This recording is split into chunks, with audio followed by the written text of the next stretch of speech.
Coast to coast, border to border, and around the world, it's time for The Bill Alexander Show. The Bill Alexander Show is a guest-driven program where the topics are diverse and entertaining. Laugh and learn while you listen to one of the best hours of online radio. Now, here's your host, Bill Alexander.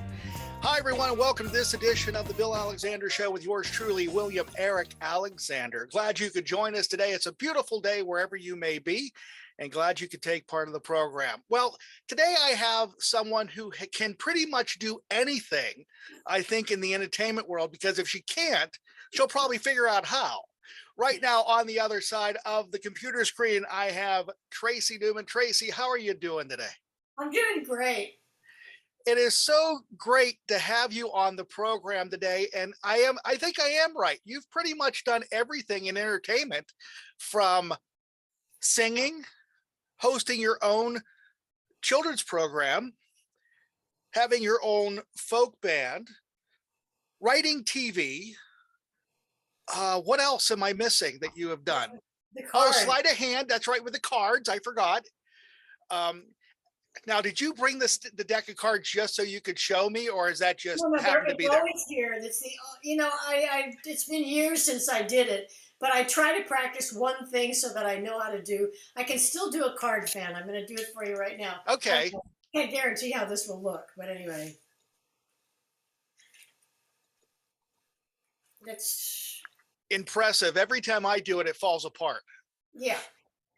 Well, it takes. I can't even tell you what it takes. I mean, you saw that Johnny Carson thing. I don't know if you saw me sitting on the panel with him and talking to him. Yes, I did. Because he does it too, so he knows how much it takes. So, and I'm going way off the way I wanted to do this today, but since you brought the cards up, and that's fine.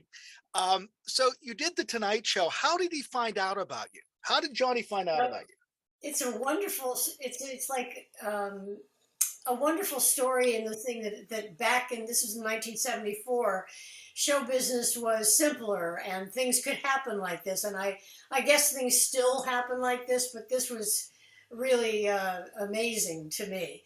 Okay. I was doing a Bob Hope special at NBC, and I was in a rehearsal, and suddenly a man walks in with a makeup bib on, and it's Johnny Carson. Comes over to me and he said, I heard there was a woman doing card magic or card manipulations or whatever he called them over on this stage, and I just wanted to see it because he loves magic and he loves right, of course. He does the same stuff I do, and so that's how I met it. And so then I went home and wrote a sketch for me and the magician Ricky Jay to do on the Carson Show. And when I went to shoot the Bob Hope special, I saw Johnny Carson. I had the sketch with me in a envelope, and I saw Johnny Carson on a cart, like a golf cart. Right. And they were coming toward me. They didn't mean to be coming toward me. They just happened to be driving in my direction, and I jumped in front of it. But it was going like 2 miles an hour. Right. And it didn't hit me. They stopped, and I handed him the sketch, and I said, "It's me, Tracy Newman, with the cards. Remember?" And I handed it, and he went like this, and he took the sketch. 2 weeks later, I get a call from the head writer of the Tonight Show, and whose name was Hank Bradford at the time, and he said, "We've rewritten the sketch for you and Johnny to do together." Oh, okay. That's how it happened. You could never do that now. So, okay, that's interesting, because I thought, and it was written so well, it looked like it was literally spontaneous. So did you write dialogue, or did you just write the scenario of what was going to happen? Well, I had written a thing for me and Ricky Jay to do where essentially the same thing. I come out of the audience. He asks for a, somebody who doesn't, just a shill. It was right. I would have been a shill. And, but they changed it to be that that Ed McMahon says to him, "Oh, Johnny's doing some stuff with cards," and Ed McMahon says, "Oh, anybody could do that. I could pick somebody from out of the audience could do that better than you." And then he just chooses me, and I come up, and of course I know what to do with cards, and so I do my fancy schmancy stuff.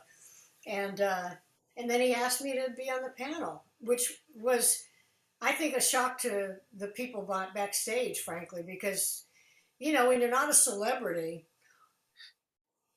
All that's right. an interesting thing. But I know he does ask people, sort of regular people, to be on the panel with him on occasion. But usually that's planned.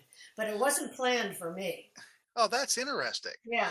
Um, so so now I can do that Kevin Bacon thing. So now I'm one step away from Carson now, since Yes, you I'm are. talking to you and Ed McMahon. So I'm really happy today. Yeah. So I'm one step away.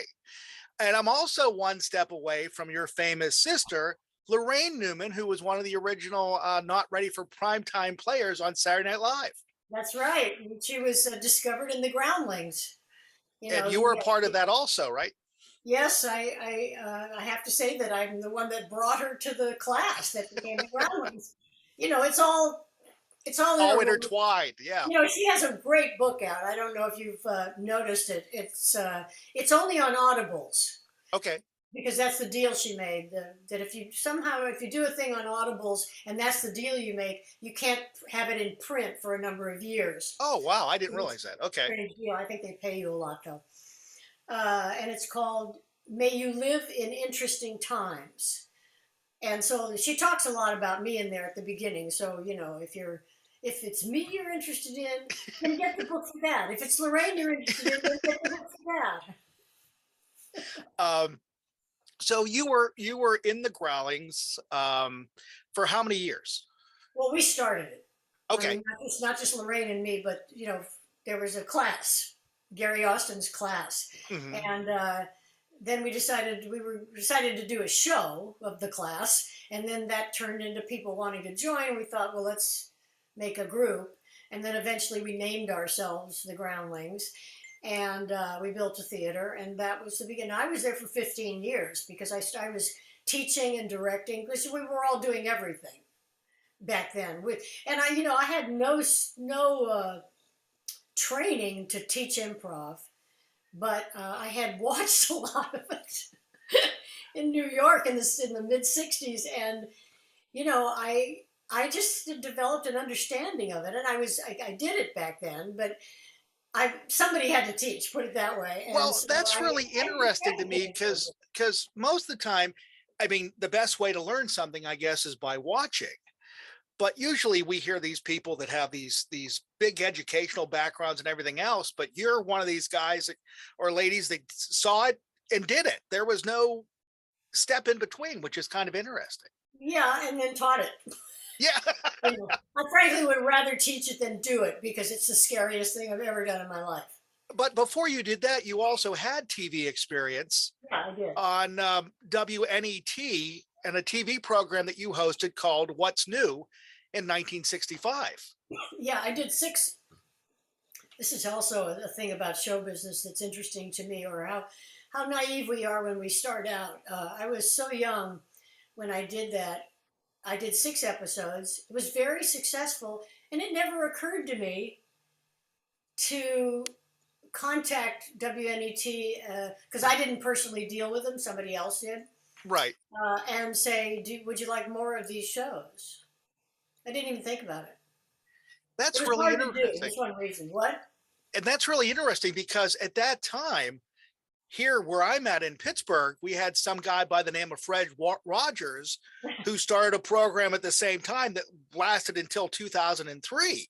Right. And yet you could, and just watching your program, there is a resemblance to the way he did things because you were very soft spoken. You used music as a teaching tool.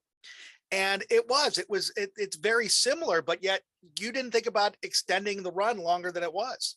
I was in New York. I was doing singing at the bitter end and singing. I was singing in all the clubs and at the Improv in New York and hanging out with comics and stuff. And my life was just full already with that stuff. And doing those shows was one of the hardest things I've ever done in show business because we did it at Brooklyn College. And Okay. so it was a training tool for the students. The woman directing it had experience, but she was teaching the class also. And she didn't want them to be editing it. So she made me do the entire half-hour show from beginning to end without stopping, with no mistakes. and they did all the cuts, uh, the camera angles and stuff. I had to memorize where I was going. I mean, I learned everything about show business just doing those 6 shows. So was it a one camera shoot or was it multi-camera? It was a couple of cameras, and I Okay. had to learn my spots. And if I made a mistake 25 minutes into that show, I started over. I Oh, only did wow. You just did. one. Yeah. Wow. I mean that, and there was no editing then. So it was basically you. There was at that time, but not they did. She didn't want the students editing this thing for some reason, and they That's won all interesting. sorts of technical awards. So Uh-huh. she knew what she was doing, and I was. I learned that the show must go on. I mean that's like one of your main things you learned. Early in show business. Well, I really learned it from that show. Right.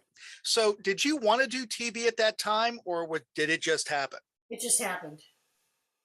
And did they find you in one of the clubs you were performing at or? Yeah, so the director saw me somewhere. I don't even remember where she saw me. Oh, that's really interesting. So then you did do TV. You wrote for TV, correct?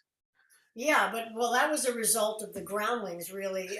Okay. So, my advice to anybody starting out in comedy, if they're young, is to go to the Groundlings in California. Just come out here and just join the Groundlings because be in the school because it's who you know.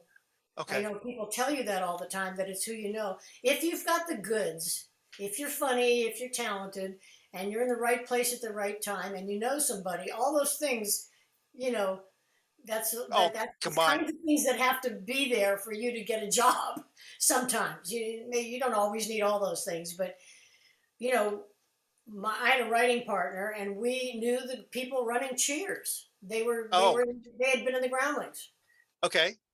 So they called us up and said, "Do you guys?" Asked if we were going to write, if we were still writing because we had started writing just spec scripts, Right. And we sent them a script. They didn't hire us, and then a year later they called again. All up to them, though. I mean, we didn't. We were pursuing jobs, but not at Cheers. Right. So You know, how, because I'm looking at your bio here. You were a writer at Cheers 91, 92, yeah. and that was the whole season. That wasn't just It was just the 10th season. okay. That series went on for 11 seasons, but we didn't stay for that. I think 11. We didn't stay at Cheers because we went with the creator. The people running the show. They moved on. They took us with them to a Bob Newhart, another Bob Newhart show that didn't make it, but Well, that we loved working on. can I tell you something? That show should have made it I agree. because it was, I mean, and I still remember it because he was a comic book author, correct? Yeah, yeah. It was called Wow. Bob. My memory is going back really far here. So, and it was very well done because it Mhm. was Bob Newhart, and I think it was better than the Newhart program that was on prior to that because it mainly just focused around him like the original program did. Yeah, well, that's nice that you say that. I mean, all of his shows, everything he did was great. But that show, I guess, it was just sort of the end of something at that time. I don't know why. I don't know why it didn't work. It had an amazing cast. Betty White was Yeah. on it, Oh uh, yeah. and Cynthia Stevenson, and Lisa Kudrow was on that, and I can't think of everybody, but I did not realize that Lisa Kudrow was on that. yeah, she played. I can't think of the character's name. Andrew Bilgore, the actor, had a girlfriend, and it was Lisa Kudrow. I'll be darned. I Lisa didn't was in the realize that. Groundlings too. Yeah, I didn't realize that. And then you did the nanny. Um, Ellen must have been an interesting program to work on It was, because of the topics that she was trying to tackle and then coming out in the last season. yeah. Ellen was an interesting adventure for us. We started we were hired after this, maybe the sixth episode of the first season. Remember Okay. that show was originally called These Friends of Mine or something like Right. that. And then I think Friends came along, and so they changed it to Ellen. Right. And I'm not sure that's why, but anyway, it changed to Ellen. And we came on staff, and we were there for 4 seasons, and we wrote the coming out episode, my partner and I, and but we didn't stay for the final season Oh, okay. because we felt, well, first of all, she used to clean house. We somehow made it for 4 seasons, but we didn't make it through that last firing. So she wasn't really, and that's really interesting. She wasn't really a household name like she is now, yet she still felt the need that she could just let everybody go and then try to rebuild before the next season. Well, it's not a rebuilding. It's not everybody. Also, there was Okay. one guy that stayed the whole time, and there were the executive producers seemed to change every year, um, and she would always hire new people, but not all of them. But the last season, when she was going to do an episode where she'd already come out, my feeling was that it was like, what do you do now? What do? You ever dating? Right. That's what the show is going to be, and so that's going to be like, now we're going to be able to get a hotel room together, and now we can walk around holding hands and in public, and I don't know, it just seemed a hard sell. Okay. To me. But she fired us, along with everybody else. So we went on to, I think we did the Drew Carey show after that. It says here you did a program called Hiller and Diller. Hiller and Diller. Was that right away? That would have been 98. Yeah. One of my favorite shows. It was Richard Lewis, Kevin Nealon, Eugene Levy, and a couple of other really, really good people. I mean, everybody on there was good. And it was about TV comedy writers. So my partner and I really loved doing that. We didn't create it, but we ran it. So it was like, we learned how to run a show finally, but without the pressure of everything, falling on us in terms of the blame if it failed, which it did in terms of, it didn't stay on the air. But it was created by, and imagined by Lowell Gans and Babalu Mandel. That was their names. And if you look them up, they have quite a career. Okay. And it was sort of like their story a little bit. And then you did Drew Carey, but the one that you're really known for is the last one, which is According to Jim, which you are the co-creator of the program. Yeah, we created that one. We were in development with Disney and ABC for quite a number of years there. And when you are in development, you're creating pilots all the time or writing them. Sometimes they ask you for them, and sometimes you come up with your own thing and you keep presenting stuff. So that was the 8th pilot we presented. And that one. Now I'm going to ask you a question, because and this may be just me and my memory may be playing tricks, because again, I'm in my mid 50s and things don't add up as the way they're supposed to. Was the program originally called Life According to Jim? No. Okay. Then why do I remember that? You're thinking of The World According to Garp, maybe? I don't know, because I could have swore that's what it was, but I guess it's not. So anyway, according to Jim was 2001, 2000 to 2009, 8 seasons. Mm-hmm. And you had the honor of working with Jim Belushi, and which Courtney must, Thorne-Smith. Yes. Again, who she came off of a program before that called Step by Step, if I remember correctly, where they were daycare owners, and she was one of the workers at the daycare. Wow. I thought she came off of wasn't 90210 and then it would have been in between. You're right. It would have been 90210, but her first one was the other one that I mentioned. Wasn't she on Ally McBeal too? She may have been. Yeah. I only remember off one, and that was the first one, because she was really attractive, and I was I was in my late teens, early 20s then, so I remember it very well. But you had a cast that was amazing. It was killer cast. I mean, you couldn't ask for better people. And then even people that make guest appearances on the program. I mean, Chris Elliott, you had the two individuals that I cannot remember their names right now that played the Devlins, which were the most. Tim Bagley and Cynthia Stevenson. Cynthia Stevenson, who also worked with us on Bob. Was that Bob's daughter? Yeah. Okay, then okay.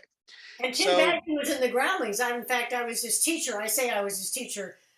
But, at the Groundlings, being somebody's teacher means you run the exercises and stuff. Please, I did not teach Tim Bagley anything.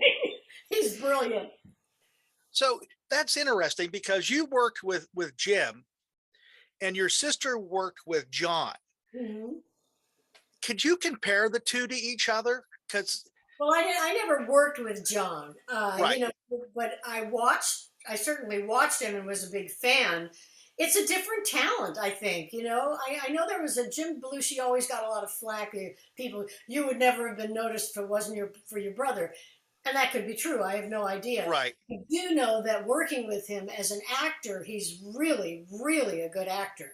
Mm-hmm. And I don't know that you could say that exactly about John Belushi. He was more of a comedy, comedian. I'd say like an actor, comedy guy who I don't know how he would have done if he had lived, if he would have continued acting per se. Mm-hmm. Whereas Belushi did 72 films before he did According to Jim. Right. And he was terrific. And you also had Kimberly Williams Paisley. Yes. And Larry Joe Campbell, which I don't think you could have found anybody else to play that part because he played a great brother-in-law. I mean, there's just no two. And you can imagine what we went through.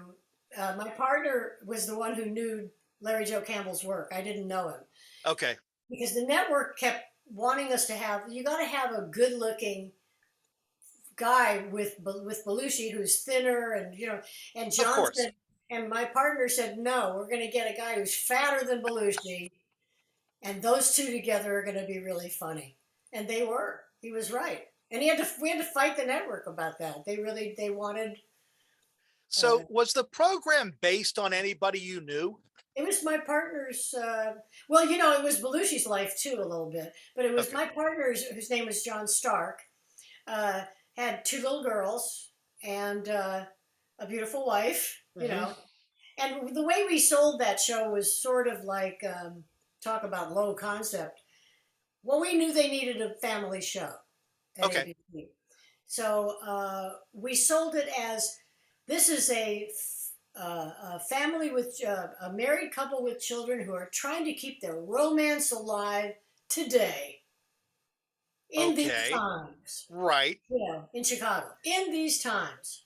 Right. And it was the idea that they were going to have this romantic main couple with little children, which is impossible, as you know. Right. Oh, yeah. But anyway, and keeping their romance alive the way the world is now, which was 2001. And one, yeah.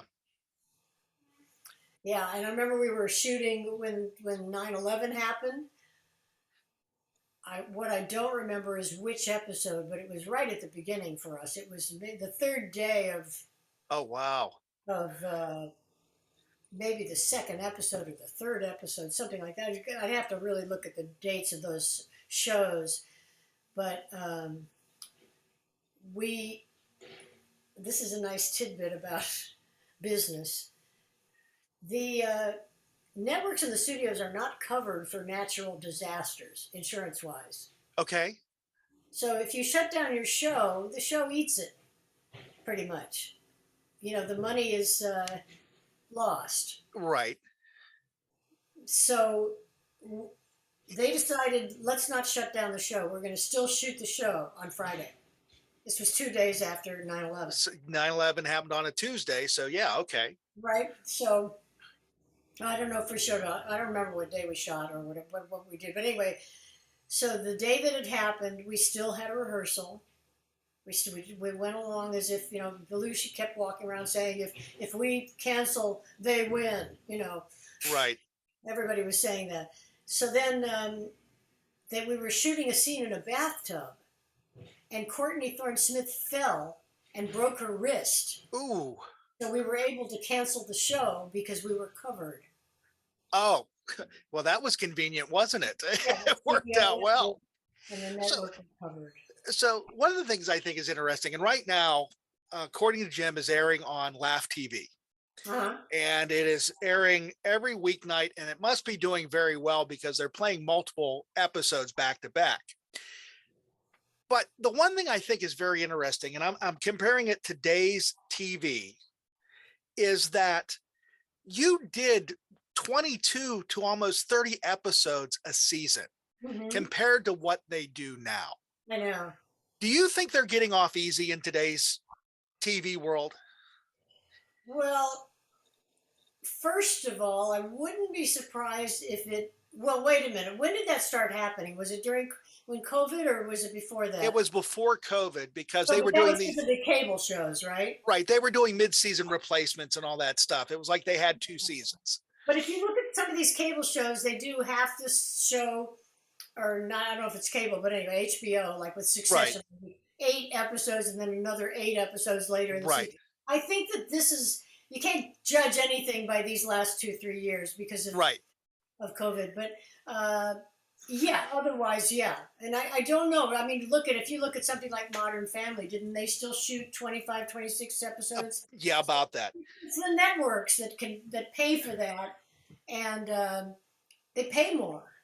Do you And think especially nowadays, because we have these streaming services like Netflix, who drop, well, actually they're not right now, but they were dropping the whole season at one time, and people would sit and watch 12 episodes or whatever it may be in one sitting, which I think they've ruins the, trained us, so yeah, they've yeah. trained us to hurt our backs. That's for sure. As someone told me, and I never thought of it, but now that when what you did and what we did waiting for a weekly program was appointment TV. We had an appointment every week at the same Yeah. time to watch it. Now you can just go through it. So do you see the streaming services affecting what we're going to see in the near future? Because I mean, you've worked in it, you were hands-on for so many years. When you say what we're going to see, do you mean what we're going to see on the networks? Because I only worked on network TV. Well, do you see the network's programming changing because of how popular streaming has become, or do you still think there will be a network for entertainment? I think they'll still be network. I don't know. That's I don't know. I can't predict that. I think that NBC, ABC, CBS, Right. those networks will probably continue because I think it takes them a long time to change, Okay. and they have their executives and everything. Nobody wants to give up their jobs. I think if it's going to change, it's going to take quite a while. Unless these new, I'm seeing that all these firings of the heads of a lot of companies, that could change things again in a big way, I guess, even with network TV. So I'm noticing behind you, you have quite a few guitar cases. Yes, I do. Voila. And because of your music, and that, are you still writing TV or are you just focusing on your music? Just I wouldn't even, I'm doing some children's records just because I have a grandson who's 4 years old, so I started doing children's records a couple of years ago, and I've got 3 CDs out, and I'm just finishing up my fourth one for kids, but I also have my adult CDs out. Right. Which I think is, that's interesting. So you're seeing a career change because of family is what you're doing. Not a career change. I'm still doing Okay. adult, music Right. for Okay. grown-ups, but I'm not writing as many of those songs as I am with children right now. So I don't know. Maybe it is a career change. So do you think, I mean, before you started doing children's music, did you think that the music was too infantile, or did you You feel mean that, for children? yeah, No, I didn't see any problem with a lot of it. I mean, there's a lot of great music for kids. I tell you one thing, I used to sort of think, oh, Rafi, well, I'm not interested in Rafi, right, but I've gained quite a, respect for what Rafi did, because to be able to get on stage in an auditorium with 3 and 4 year olds oh, in the audience and do a 1 or 2 hour show. Now the parents are sitting next to the children. That makes a big difference. Right. Still, he's holding their interest because they know the songs. And that's quite a thing to do. I mean, I can do it for 20 minutes if they know my music, but I can't do an hour with that age. I mean, unless I do a bunch of finger play things and get them Right. to get up and run around. But, just singing my songs and playing, which is what Rafi did. Or maybe it's just a different world now. I don't know. Um, I think part of it is a different world because I don't think kids have the attention span to be able to sit there that long anymore. I don't either.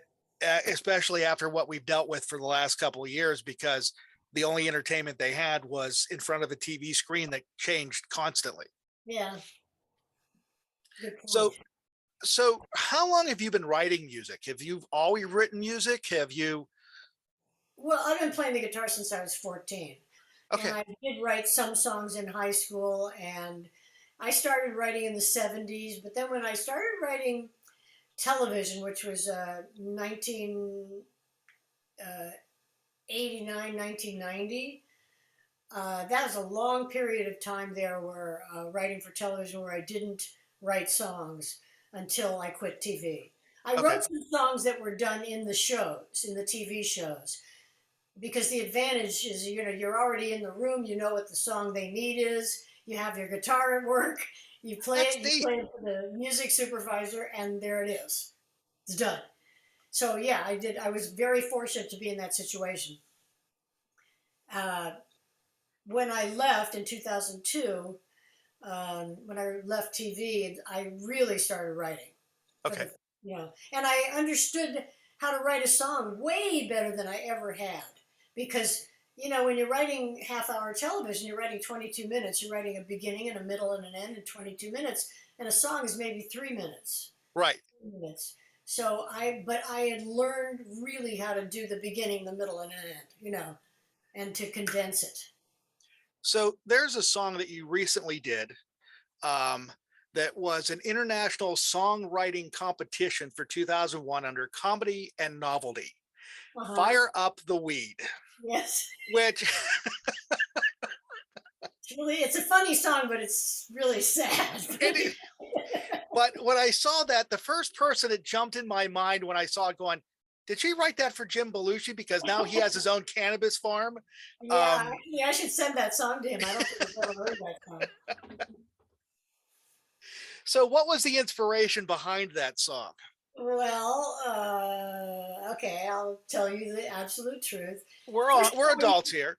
I was in a songwriting group run by a man named Marty Martin, who is the late Marty Martin, who used to give us prompts all the time. He'd say, write a song about this.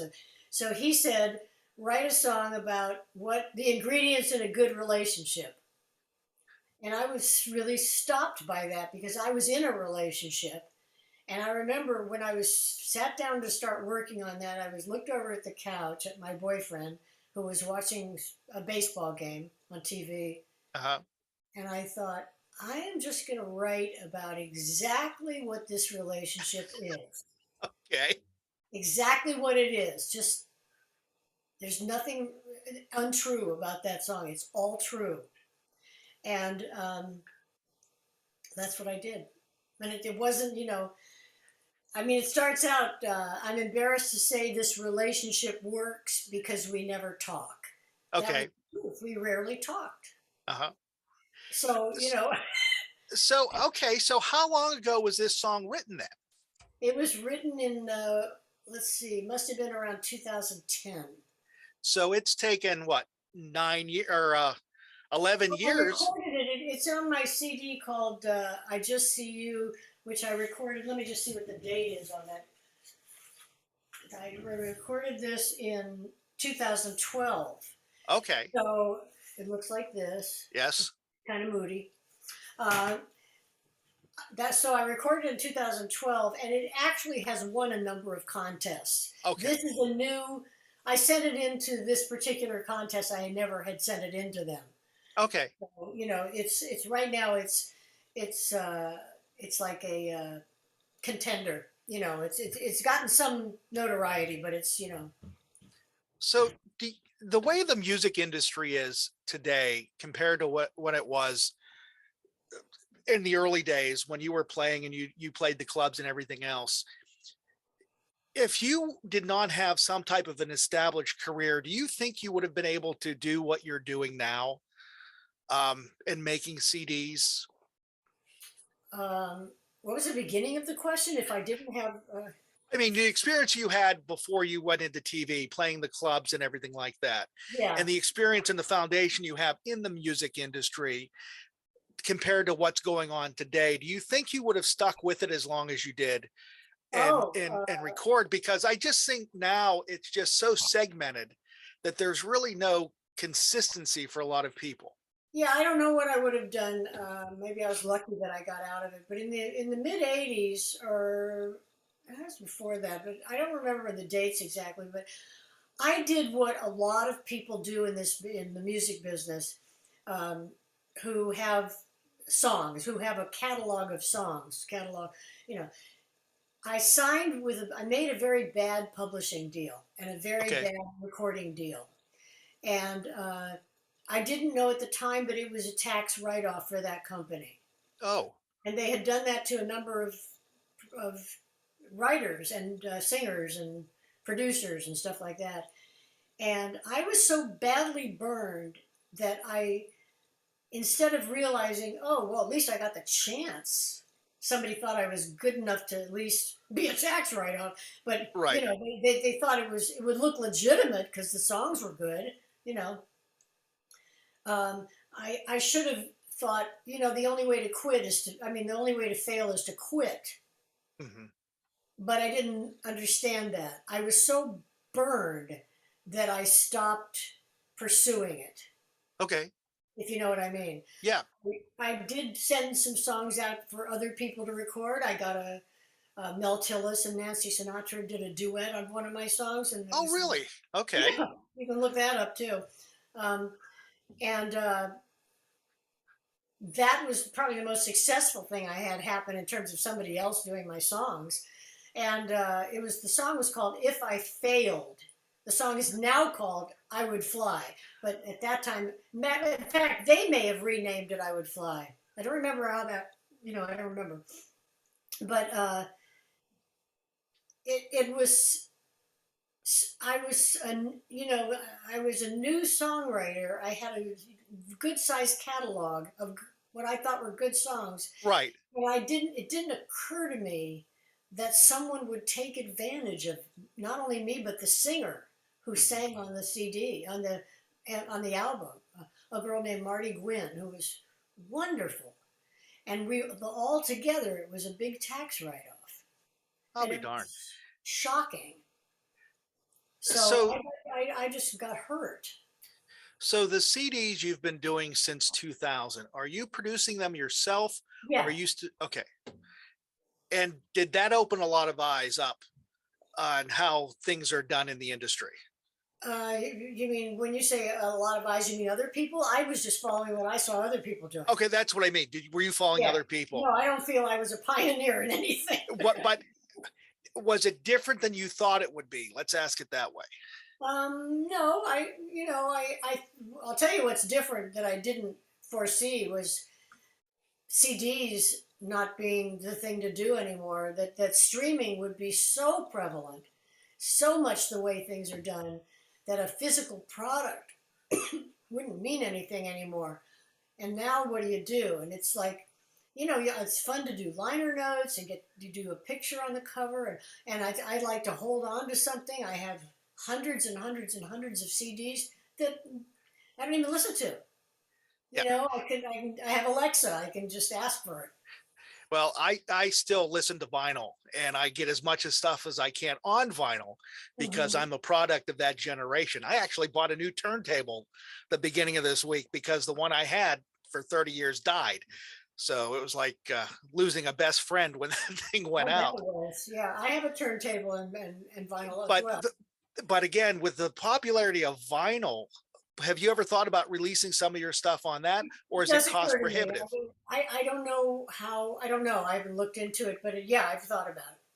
So with the whole idea of COVID that has happened, and I mean, we've been in this shutdown situation. I mean, we're finally coming out of it now, but for the most part, been in a shutdown situation. Were you performing live concerts before then? Yeah. Uh, are you looking at doing them again here in the future, or are you still a little bit resistant? I am entertaining it somewhat. I've right before COVID, or right when COVID, when the shutdown started happening, I had to cancel a lot of gigs, Okay. and some of them almost at the last minute, which doesn't feel good. Right. Makes people mad too, even though they know why. And I've been doing so many Zoom things, open mics, and Hmm. occasionally something more than that, like a show. Yeah. And I like this. I like not having to drive an hour and a half at rush hour because that's Right. what it means to get somewhere and to get to a sound check at 6:30 for a 7:30 or 8 o'clock show.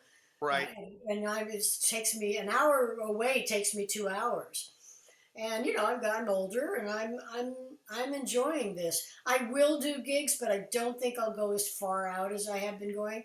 I liked doing McCabe's, for instance. That's not far from me, Okay. and that's about the biggest shows I do at You McCabe's.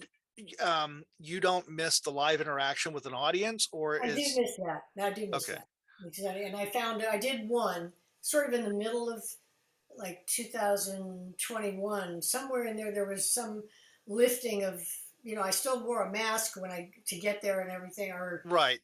being around people, but I went on stage and I found it was so much easier after doing these Zoom things, because this is harder than that for me. Why do you say that? um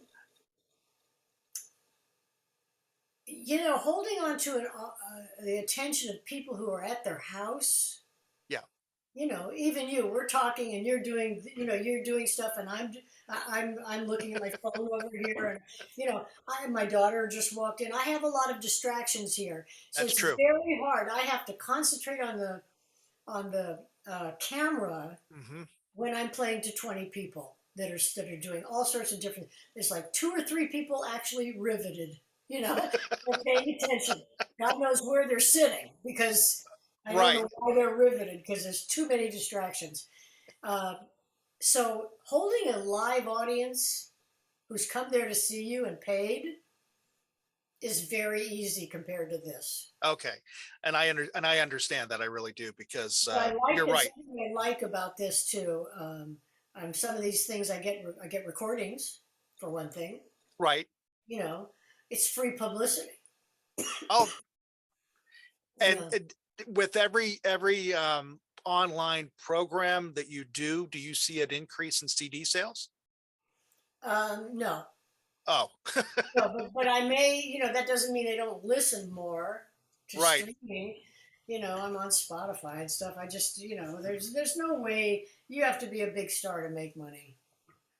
You know. And I've been hearing that more and more from Yeah, people. and even if you're touring, I mean, if you're touring and you're selling CDs, if that still happens with selling, actual CDs, uh, you can make a lot of money that way. Right. But it's still not enough. I mean, it's So not that. so when we started talking about your music, you said you started doing children's music because of your grandson, correct? 4 years Mhm. old.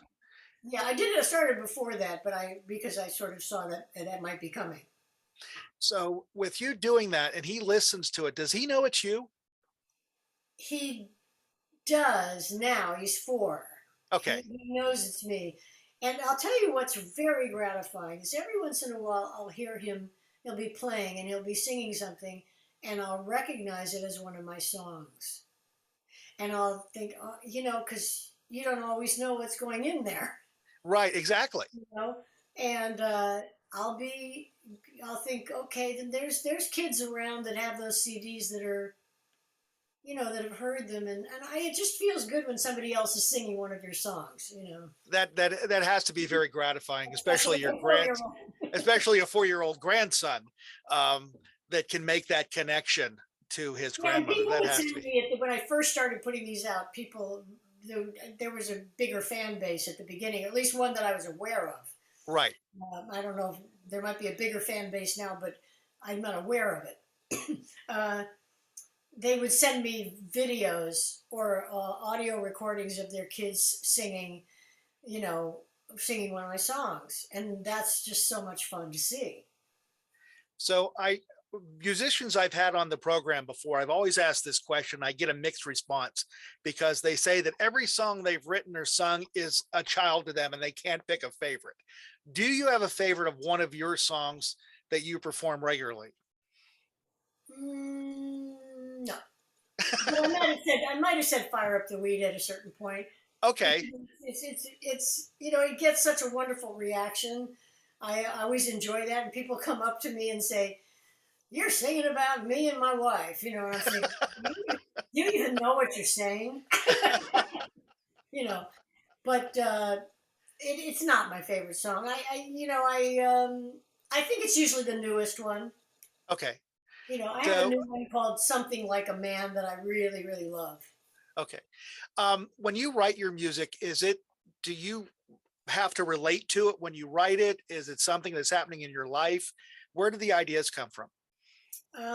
Well, that's probably why I'm not writing as many songs now as I used to.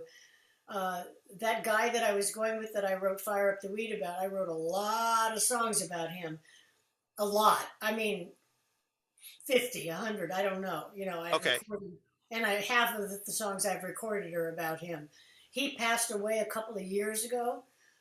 We weren't together at the time, but when we stopped dating, or not dating, but going together, uh, I kind of wrote less and less, Okay. and I became somebody who could write stuff that wasn't about my own life. I mean, I write about other people too, Right. uh, but I don't know. It was more fun writing when he was my muse because he was so. It was so. He was so horrible. He was adorable, but he was like a It was horrible, horrible. horrible. Um, so the children's music you're writing now, what's the inspiration for that? Is it your grandson? Yeah, I'd say it's more him than anything else. Yeah. Okay. That's great. Do you have anything new coming out here in the near future? No, I'll just probably within this year release my new kids CD, and I have everything ready to do a adult CD, a CD for grown-ups, I should say. Uh, but not sure where I'm gonna if I'm gonna record them with the same producer that does my kids CDs, or Okay. there's a couple of options. I mean, he's so terrific, but I'm just not sure it's the right fit for that. But anyway. Well, Tracy, before I let you go, is there anything you want to tell my audience? Because this has been such a pleasure and a joy to be able to talk to you Um, just thanks if you're still there. today. Oh, they are. Trust me. They're Thanks still there. for sticking with us this long, and you know, go watch my PBS. You know, The early days. yeah, right. Tracy Newman on YouTube. Right, Tracy Newman banjo, and you'll find something that's pretty fun from 1965. So do you still play the banjo? No, in fact, did you see that video? Yes. Well, I'm playing Cripple Creek. It's the only song I know how to play on the banjo. Oh, really? Yeah, because I don't know if you remember the Andy Griffith Show. Yes. Okay, so the Dillards, those were the three guys the musicians. I don't know what their names were on the show. Right. But Doug Dillard taught me how to play Cripple Creek because I was auditioning for the Andy Griffith Show when I was a teenager. And I learned to really play that song really well. I mean, as well as I'm doing it on with the mistakes that I'm making and stuff. But anyway, that is what I play on the banjo. But I know how to play the banjo, but I don't. It's very heavy, so Okay. Was no. it a 5 string or a 6 string? 5 string. 5 string. Okay. Yeah. I have a neighbor that builds them and can play a 6 string, which is Wow. amazing. Yeah, Yeah. a 6 string that's a whole other thing. Yeah. That's a guitar, It's like I guess. you don't have enough fingers. I don't know how you do it, but still. Anyway, Tracy, thank you very much. I really appreciate it. I will have actually I will do it now. I will put your domain on the screen so people can reach you, and also put in the description so people can find out how they can get in touch with you and get your music and find out a little bit more of who you are, because like I said, you've pretty much done everything in the entertainment world. Thank you and so much. you're still here to talk about it, which is fantastic. I'm still here. Uh, and I'm sure you have more stories that we didn't even touch on today. So again, thank you very much. Thank you. A big thank you goes out to Tracy Newman for joining me today. What a pleasure that was. Really enjoyed it. Learned about the Groundlings, learned about According to Jim, learned about everything she did from music, TV, and her even children's program in 1965. So Tracy, thank you very much for joining me. And thank you for watching and listening to us here on the Bill Alexander Show. Guys, you have a great one. We'll talk to you next time. Thank you for listening to The Bill Alexander Show. The Bill Alexander Show is a $1 Million Baby production. For more information, go to thebillalexandershow.com.